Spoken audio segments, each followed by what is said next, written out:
तर भीमाशंकरालाही भाविकांनी मोठी गर्दी केली आहे। 12 ज्योतिर्लिंगांपैकी एक असलेल्या श्री क्षेत्र भीमाशंकरमध्ये पहाटे मुख्य शिवलिंगावर दुग्धाभिषेक करून महाआरती आणि शंखनाद केला। मंदिर आणि मुख्य गाभारा विविध फुलमाळांनी सजवण्यात आलाय।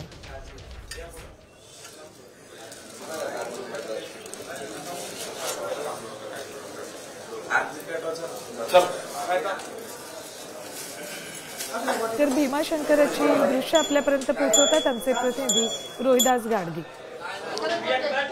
मी उभा आहे 12 ज्योतिर्लिंगापैकी एक असलेल्या श्री क्षेत्र भीमाशंकरला।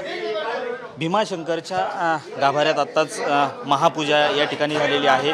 भगवान शिवशंकराला या ठिकाणी दुग्धाभिषेक करून महाआरती झाल्यानंतर शंखनाद करण्यात आला। त्यानंतर भाविकांसाठी मंदिर खुलं करण्यात आलेलं आहे। यंदाच्या वर्षीचा श्रावण मास सुरू असताना मोठ्या प्रमाणात पाऊसही सुरू आहे, त्यामुळे भाविक भक्तांमध्ये एक वेगळा उत्साह आहे आणि भीमाशंकर चरणी येऊन प्रत्येक भाविक भक्त हा आपली मनोकामना पूर्ण करत असतो। भीमाशंकरचं एक वेगळं महत्त्व आहे। भीमाशंकरला डाकिनेम भीमाशंकरम म्हटलं जातं, कारण भगवान शंकर आणि पार्वती या दोघांचाही अवतार या शिवलिंगामध्ये आहे। त्यामुळे 12 ज्योतिर्लिंगांपैकी भीमाशंकरचं एक वेगळं महत्त्व या ठिकाणी मानलं जातं। व्हिडिओ जर्नलिस्ट किरण काजळेसह मी रोहिदास गाडगे, साम टीव्ही न्यूज, भीमाशंकर, पुणे।